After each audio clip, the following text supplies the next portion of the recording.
As expected, our Canadian Theatre of the Absurd, also referred to as the Canadian Parliament, has, as expected, passed the Emergency Act that addresses a non-emergency. There is no emergency in Canada. People, there is no emergency in Canada. There is an emergency for the people in the leadership. There is an emergency definitely there in the sense that they have to speed up what has happened over the last 2 years, the incredible restrictive measures that have been put in place over a supposed emergency.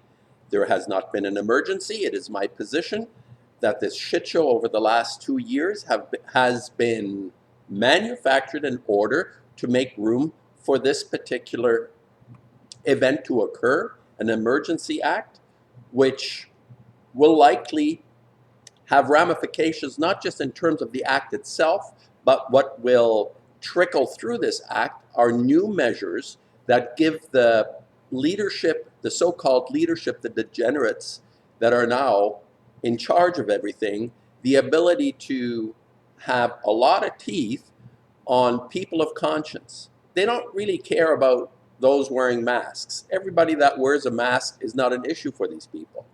The ones that aren't wearing the mask are the problem. And they have to step in now and make sure that everybody wears the mask. And anyone that doesn't wear the mask is going to be, in some form or other, ruined financially, emotionally. That has already happened, except for the group of people that are finding solace and strength by relating to each other, people of understanding what is happening, give each other support and strength in all of this, and we need to maintain this, obviously. And my comment today is how democracy ended democracy, in essence. Democracy, using democracy to end democracy, has actually what's happened.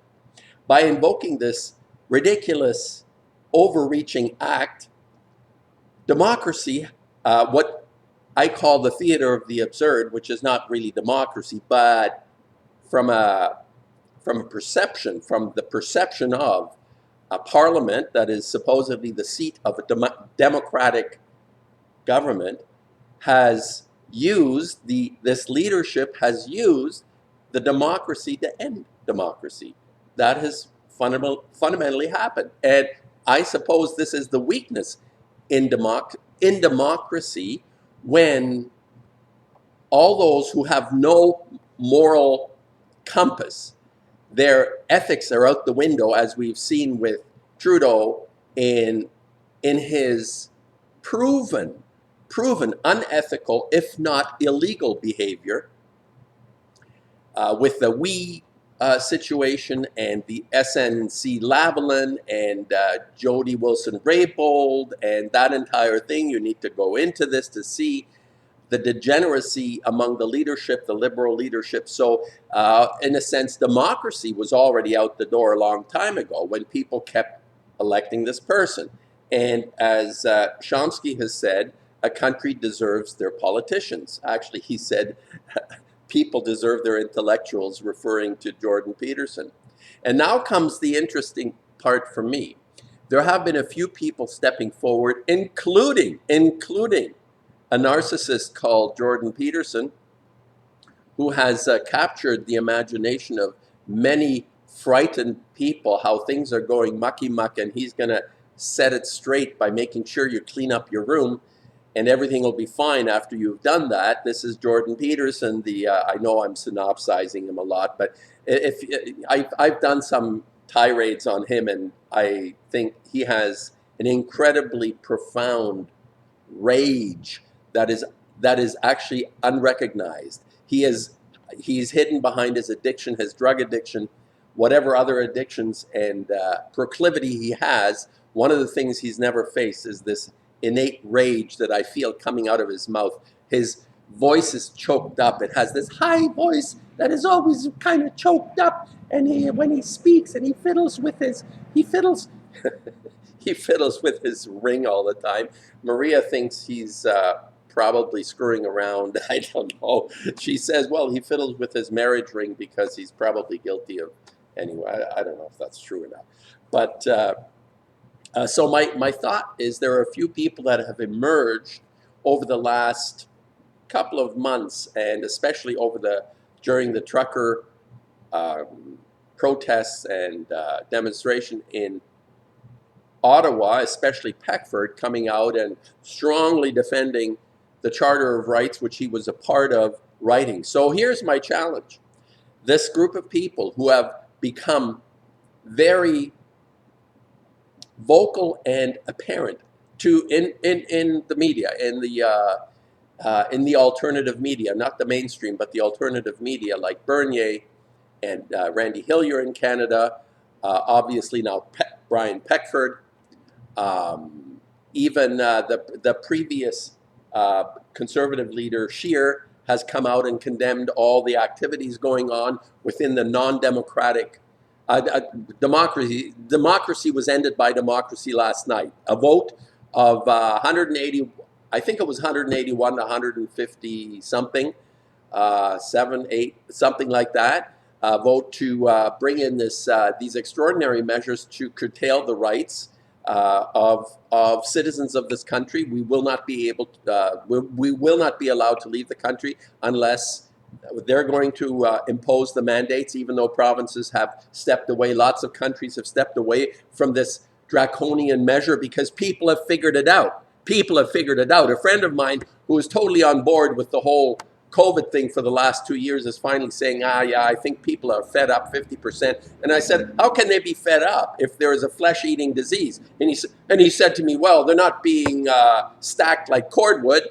The dead guys aren't being stacked like cordwood. And I said, when were they ever? There were no people being stacked like cordwood. And he finally came around and he said, yeah, I think 50%. I said, oh, wow, you think 50% of the people? I said, why are they all wearing masks? And we got into a discussion that, well, you know, I need to do what I want to do. I want to travel. I get injected and I go along. And I said, well, there's the problem. This is the fundamental difference. We're friends, but I say this is our fundamental difference, that I actually consider you to be part of the problem of this, what you recognize to be a non-event. This COVID shit show is a non-event. And you have said as much, but you're going to go along because they let you do stuff. And then, of course, the more you go along, the more people go along, the more they feel empowered. This circle, this inner circle, which is huge, actually. When you look at the World Economic Forum and Darth Vader, Schwab, this peculiar, strange, with an accent. He talks like a lisping accent.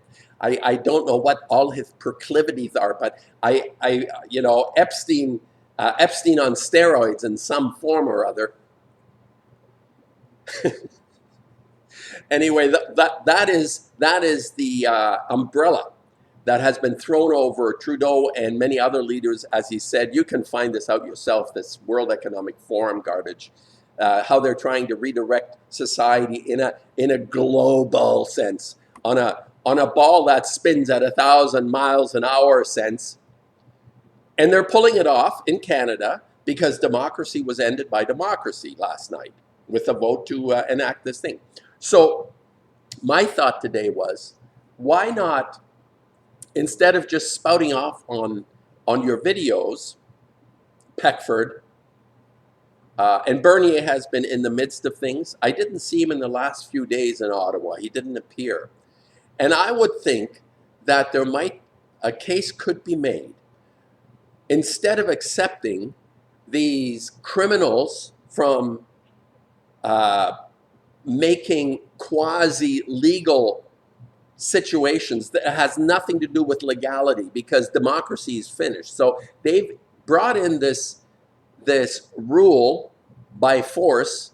They have a mercenary army, and I think, don't know where I came across this, but the so-called police, this paramilitary force that showed up in Ottawa, were apparently getting $4,000 a day for their service to humanity.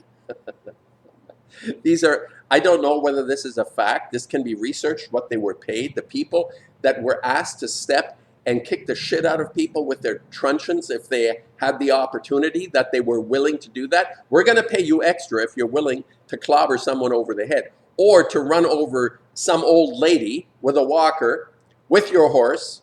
And Rebel News girl Alexa Lavoie was apparently shot in the leg. This will bring a lawsuit from Ezra Levant, guaranteed. This is an overstep to attack someone in the media and basically assault them with lethal force. It could have been very much more dangerous if it was another part of her body. Apparently it was her leg. So what I'm saying is, would it be time, this is my question, would it be time right now for these very upfront people, even people like Viva Frey? I think he has an enormously large following. He was doing updates, walkabouts in Ottawa with really sane commentary. People follow him, people like him. To join with Bernier and Hillier and Peckford especially, and Jordan Peterson, and other people that are high-profile people, to link arms and walk through the red zone and have people will come. I will go and stand behind this leadership, even Jordan Peterson. I might regret that. But I would join this type of leadership, linking arms and confronting the illegalities. No matter what a parliament says, it's been co-opted.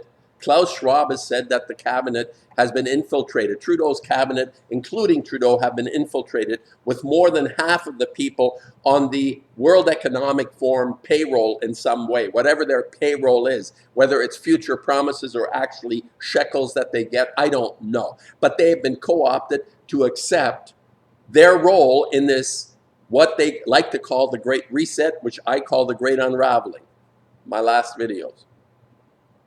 So that would be my suggestion, to put this out there, that this top quality leadership, and I realize that Peckford is not a spring chicken anymore, and he'd say, look, I've done my part, you young guys, but the appearance of this high-level individual in relation to the charter, I think it would make it very hard for the Trudeau degenerate to truncheon him into the pavement. And I'm not sure how they would deal with that, how far they would go in terms of preventing something like that from happening. It would have to be organized in a way that, like the civil disobedience in a Gandhi-style way. Gandhi, through peaceful means, overthrew the empire, the British Empire, within, I think it was a few years or less, months even. No, I think it took a few years. So anyway, that was my thought. Using democracy to end democracy has occurred. So now people were on our own. It's basically anyone that's wearing a mask is irrelevant in this. Whether they are understanding this is just a fabricated shit show, but still decide to wear the mask, they're part of the problem. They're not going to be on what needs to be done. So it's all the unmasked people need to encourage the top profile leadership in this movement to come forward. The Berniers, the Hilliers, the Randy Hilliers, the Peckford, his Chrétien even came out. I think he's still alive. And Scheer, and all the people that are going to have great respect from people like me if they literally step out now and confront the atrocity that has been committed against democracy itself. So my thoughts, my suggestion today. I have some more thoughts, but I'll leave it at that. I'm posting quite a number because there videos, because I think there is urgency now. There is a level of urgency, and of course the world will go on. The world will go on. It's just a question of how it descends more rapidly over the last 2 years. It's been quite evident they have no interest in taking the foot off the gas.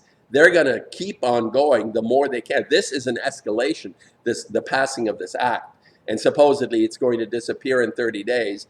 But I have my doubts. Whatever, there will be, even if it does disappear, there will be lingering effects from this, new regulations and laws, especially around apparently banking. They have a real woody money and banking and people having their own lives in terms of their money. They have this real hard on, this soft hard on to get people that have any kind of ability to sustain themselves.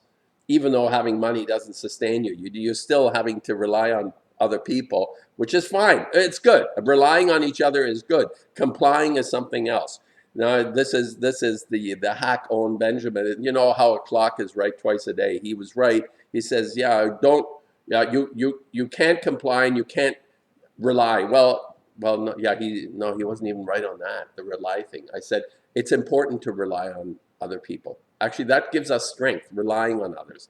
And he said, no, you can't rely. I think what he was referring to was the idea of governments to rely on large corporations for services and all that. We need to get more focused in our community to rely on our community more directly. And there may be some, we have to cut back on certain things like, oh, geez, your iPhone may